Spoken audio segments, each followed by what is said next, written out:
Czy wiecie, że 3 maja to bardzo ważny dzień w Polsce? I nie chodzi tylko o to, że mamy wtedy majówkę, czyli dni wolne i możemy wyjeżdżać na wakacje. Nie wiem, czy wiecie, co to jest majówka. Jeśli nie, to kiedyś nagrałam filmik na ten temat, więc wstawiam go Wam tutaj. Możecie kliknąć i obejrzeć sobie najpierw tamten filmik, w którym mówiłam generalnie o tych wszystkich pierwszych dniach maja. Dzisiaj skupimy się tylko na 3 maja, bo jest to też bardzo ważny dzień w Polsce i opowiem Wam o tym dlaczego, ale o tym wszystkim za chwilę. Jeśli jeszcze mnie nie znasz, to ja mam na imię Ania, jestem nauczycielką języka polskiego jako obcego, a to jest Płynnie po polsku, kanał i podcast też dla osób, które uczą się języka polskiego. Może mieszkasz w Polsce i już zauważyłeś, że 3 maja to w Polsce dzień wolny. Dlaczego? Bo właśnie tego dnia, 3 maja w 1791 roku ustanowiono w Polsce konstytucję. Była to pierwsza konstytucja w Europie i druga konstytucja na świecie po tej w Stanach Zjednoczonych. Ale może zaczniemy od tego, co to w ogóle jest konstytucja. Konstytucja to jest taki zbiór akt prawnych, czyli taka najważniejsza ustawa w państwie. Kiedy w państwie ustala się jakieś nowe reguły, nowe prawa, to muszą one zawsze być zgodne z konstytucją. Więc jest to coś bardzo, bardzo ważnego.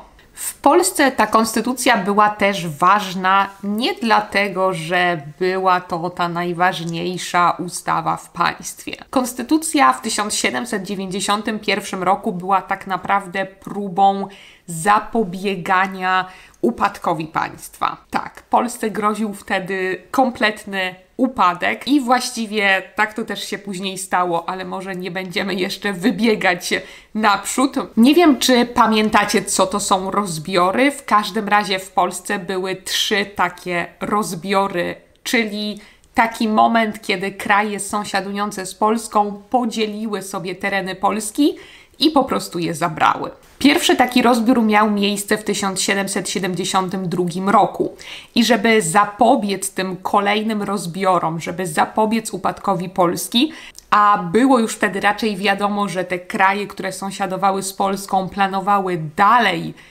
jeszcze znowu powtórzyć ten rozbiór, Polska zdecydowała się działać. Na potrzebę reform wskazywał ówczesny król Polski Stanisław August Poniatowski, który był zarazem ostatnim królem Polski, ale też inne ważne osoby w państwie, które miały wpływ na politykę, takie jak Ignacy Potocki czy rodzina Czartoryskich. Projekt konstytucji był przygotowywany w sekrecie, pod właśnie nadzorem, pod kierunkiem króla Stanisława Augusta Poniatowskiego. Co ciekawe, na początku proponowano, żeby tekst sporządzić w języku francuskim, ale ostatecznie zredagowano go po polsku. Na początku planowano uchwalenie tej konstytucji na 5 maja, ale ostatecznie zdecydowano się troszkę przyspieszyć ten termin, dlatego że obawiano się reakcji konserwatywnej części tamtej sceny politycznej w Polsce, która mogłaby doprowadzić do tego, że konstytucja nie zostałaby uchwalona. Więc wykorzystano moment po świętach wielkanocnych, kiedy duża część posłów była jeszcze na urlopach, na wakacjach i w ten sposób uchwalono konstytucję. 2 maja odczytano projekt tej konstytucji i większość posłów obiecała, że będzie ją wspierać.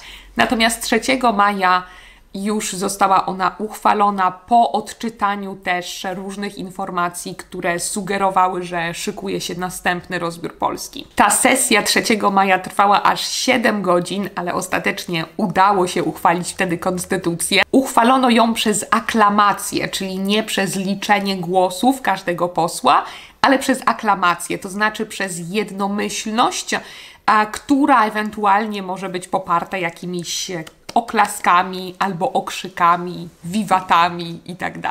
To wszystko robiono po to, żeby naprawdę uratować państwo. To się, tak jak prawdopodobnie wiecie, nie udało, bo i tak drugi rozbiór został przeprowadzony w 1793 roku więc 2 lata po wprowadzeniu konstytucji, po uchwaleniu konstytucji, a trzeci rozbiór, ten, który zupełnie eliminował Polskę z mapy świata, został znowu przeprowadzony kolejne 2 lata później, czyli w 1795 roku.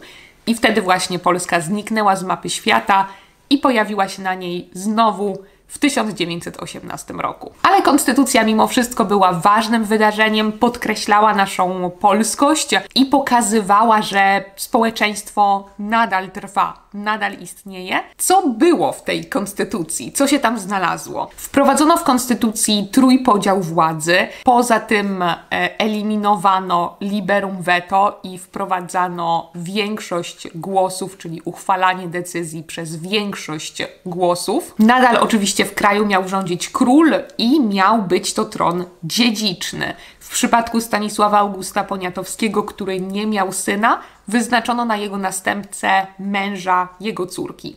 Do tego nigdy nie doszło, bo Poniatowski był już ostatnim królem Polski i po tym trzecim rozbiorze nigdy nie odrestaurowano, nigdy nie odnowiono tego urzędu króla w Polsce, ale taki był zamiar konstytucji. Podniesiono też rangę mieszczan i chłopów. Mieszczanie mogli mieć już realny wpływ na to, co działo się w kraju, a chłopów uznano, jak to było napisane, najdzielniejszą siłę w kraju. Konstytucja mówiła też o religii. Podkreślono, że katolicyzm jest religią panującą, ale tolerowano wszystkie inne religie. Ta konstytucja działała przez jakiś czas i to pokazało, że faktycznie państwo działało o wiele sprawniej dzięki tym wszystkim ustawom. Nawet za granicą chwalono działanie państwa, działanie po wprowadzeniu konstytucji, więc społeczeństwo uwierzyło w to, że naprawdę może odbudować kraj. Mimo że tak się nie stało, mimo że kraj i tak niestety się rozpadł, to konstytucja, tak jak mówiłam wcześniej, zapewniała Polakom jakieś poczucie państwowości. Pokazywała im, że nadal są Polakami i że mają w sobie tę siłę, żeby to państwo mimo wszystko znowu mogło zaistnieć. To tyle, jeśli chodzi o tę krótką historię, krótką lekcję historii na temat konstytucji. Koniecznie dajcie mi znać w komentarzach, w którym roku w waszych krajach ustanowiono konstytucję, jeśli wiecie. Jestem bardzo, bardzo ciekawa. I napiszcie też, czy wiedzieliście o tym, bo to też jest dla mnie interesujące, czy zdawaliście sobie sprawę z tego, że 3 maja jest aż tak ważnym dniem w Polsce. Jeśli macie ochotę na transkrypcję i ćwiczenia do tego filmiku, to zapraszam was na mojego Patreona, gdzie to wszystko publikuję. I z całego serca bardzo, bardzo dziękuję wszystkim moim patronom, którzy są tutaj ze mną, którzy już mnie tam wspierają i którzy wspierają mój projekt. Dziękuję wam bardzo i dziękuję wam wszystkim za obejrzenie tego filmiku. Do zobaczenia w kolejnych filmikach i do usłyszenia w kolejnych podcastach. Pa, pa!